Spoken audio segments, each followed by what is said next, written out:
The following is a conversation with Rubin, one of the greatest music producers of all time, known for bringing the best out of anyone he works with, no matter the genre of music or even the medium of art, or just the medium of creating something beautiful in this world. And the list of musicians he produced includes many, many, many of the greats over the past 40 years, including the Beastie Boys, Eminem, Metallica, LL Cool J, Kanye West, Slayer, Tom Petty, Johnny Cash, Dixie Chicks, Aerosmith, Adele, Danzig, Red Hot Chili Peppers, System of a Down, Jay-Z, Black Sabbath. I can keep going for a very long time here. Most importantly, Rick is just an amazing human being. We became fast friends, which is surreal to say and is just an incredible honor. I felt truly heard as a person when I spent the day with him, eating some delicious Texas barbecue, talking about life, about music, about art, about beauty. This was a conversation and experience I will never forget. Are you nervous? I'm not shaky, but I would say I feel uneasy. And I feel like the sooner we start talking, the more relaxed we'll get. Yeah. Well, maybe we should sit in this moment and enjoy the nervousness of it. Let me start with Nietzsche. He said, without music, life would be a mistake. What do you think he means by that?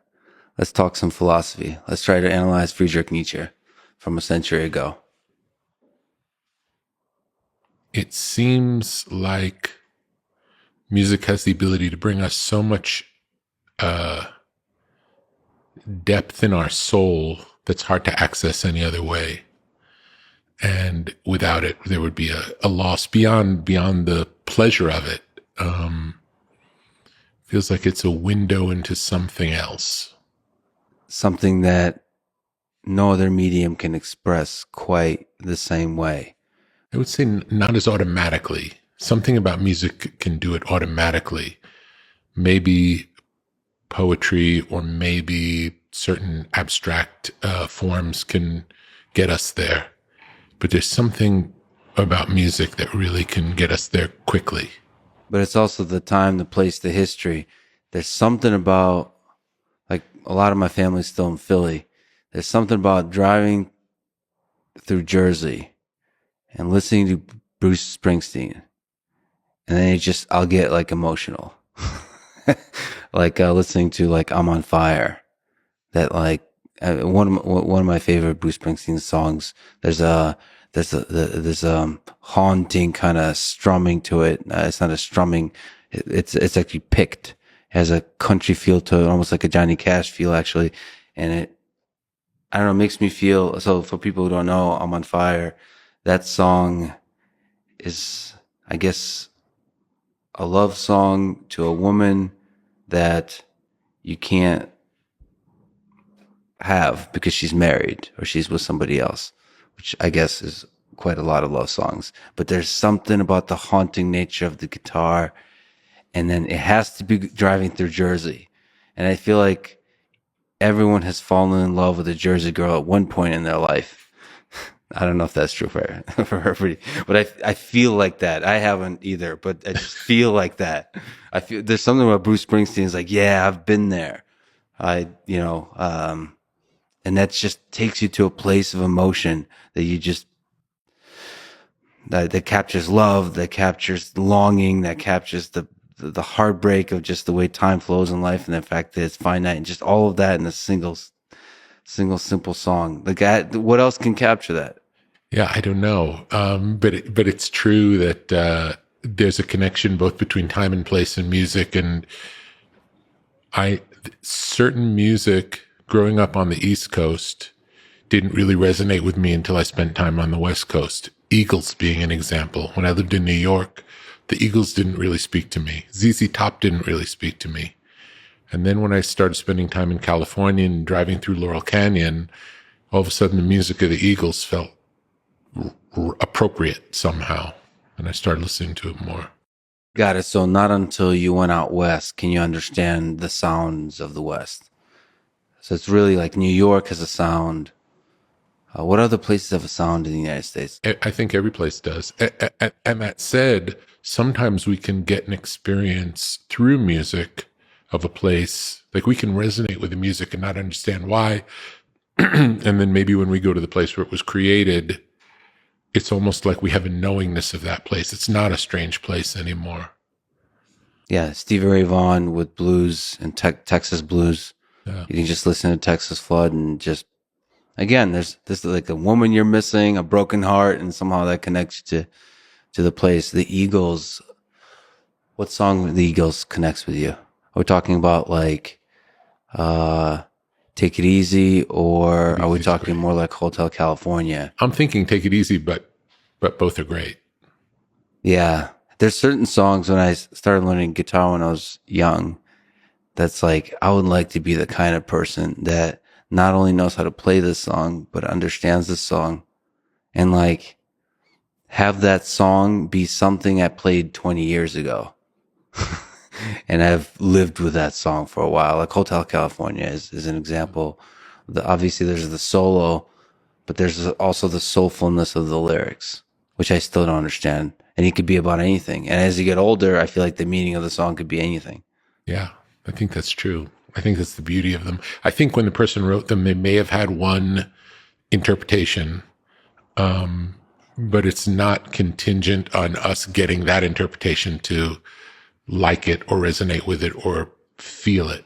In some ways, the best art is open enough where the artist gets to have their experience when they make it, and then the audience gets to have their experience when they listen, and they don't have to be the same.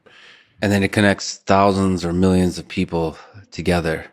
There's a togetherness of music when you share that music, when you're listening to stuff together, like in a car. First of all, the car is a sacred place. So I work in part on autonomous vehicles, and you start to think, well, what are the things you lose when the car stops being the central part of American life? The car ownership. It just feels like the car, when you're alone, it's like a therapist thing session, because you get angry at other humans. You get to, and then you get to like sit in your own anger and emotion. You get to listen to the song on a long road trip and remember, like, run through your memories, the heartbreak, I don't know, the one that got away, but also like the beautiful moments, all of it. Yeah. And all of that in the car. Yeah, driving also serves another purpose, and it's one of the things that we can do that we have to pay attention enough not to crash, but typically can essentially run on autopilot enough where we could be thinking about something else or concentrating on something else. And the difference between concentrating on something or trying to solve a problem, when you're solely trying to solve a problem, versus when you have some little task that's keeping you occupied, I find if I have something slight to take care of, it frees a more creative side of my mind to better solve problems. You know, I'm kind of jealous of people that found that in painting, for example. They'll be drawing or painting and listening to, so that's the small task you do. You're coloring in the lines. It's like this gentle, peaceful, slow process that requires just a small fraction of your mind. And then you can listen. Some people listen to podcasts that way. Some people listen to music that way. Mm. Yeah. How do you do it? How do you free your mind? Running is one of them. There's a process. So most freeing of the mind for me has to go through a process of a bit of pain for a bit. So doing something difficult, it's just like a airplane taking off or something. So I have to, like, for example, running, the first few miles would just be just first of all, the physical aspect, which is like, you're so fat, you're out of shape, this is the getting old, that. Okay, that slowly dissipates.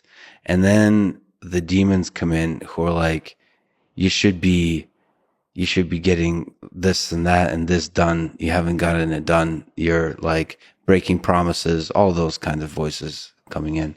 And after that, maybe mile 4, it's like, fuck it. you just run with the wind at a very slow pace, but with the wind, and then you could think. So it's the footsteps, the physical activity, but then you could deeply think about stuff, ideas, sort of design, whether it's programming design stuff or very, like high level life decisions, all those kinds of things. I would say running. I used to build bridges from toothpicks. I used to be a thing. It's an engineering. I guess some people like glue together airplanes and stuff like that. Mm-hmm. But the bridges is such deeply honest work, because at the end of it, you're going to have to test that bridge and you're going to see how good your work was. The little details, but also the big picture. Do you use glue or no? Yeah, you use glue. So it's not pure physics. It's materials engineering too. Because the way you want to do it is you actually split the wood as thin as possible and then glue it back together, because the glue is really strong, except for the arches and things like that. So you're building arch bridges, which is a whole nother skill, because you have to bend the wood. And it's so cool because the thing can hold thousands of times its weight. And then you get to watch it explode at a certain point from the pressure. And when you do a really good job, it doesn't explode in a kind of some weak point that you didn't anticipate. It just kind of starts cracking. Everything cracks. Everything explodes. It's just pieces fly everywhere. And it's literally hundreds of hours of work just explode in front of you. And that's a metaphor for life, maybe. And it's all for nothing, except for the journey that you took to get there. And no one understands. Speaking of which, back to Nietzsche. These questions are ridiculous. So you're gonna have to try to figure out what the heck I'm trying to do here. So Nietzsche also said a line I love, which is, "And those who were seen dancing were thought to be insane by those who could not hear the music." Do you, Rick Rubin, ever feel crazy? Or maybe you're the one who's sane and everybody else is crazy. You know, that the dancing, the joy of the music, of just feeling the music and everybody else just doesn't understand. And this doesn't have to be literally about music. This is about art, about creation. Yeah. I would say I feel different. And it's hard to say. It's like, which side of the equation is crazy, you know? Did you ever find a group of people that get you?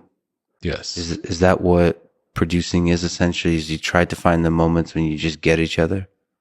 No. I would say they're definitely certain artists with certain temperaments. When you're around them, it feels like you can finish each other's sentences, you know, just see the world the same way. Comedians as well. And that's not essential for the two of you together creating something special. No. So it could be a tension too. It could be anything. It could be any. There's no rules. It's it'd be like think of it like a coach. A coach could bring what they have to bring to any talented individual, and you know, help them find their way. And sometimes it's the right coach for the right athlete really works, and other times there's a mismatch. Have you seen the movie Whiplash? I did. I saw it when it came out, so I don't really remember it well, but I did see it. So there's a coach type of figure. Yes. Who is pushing a drummer to grow as a musician, but also to create something special. I don't know if it's even special music skill-wise. It's a special moment. Yeah. I don't know what he's trying to create.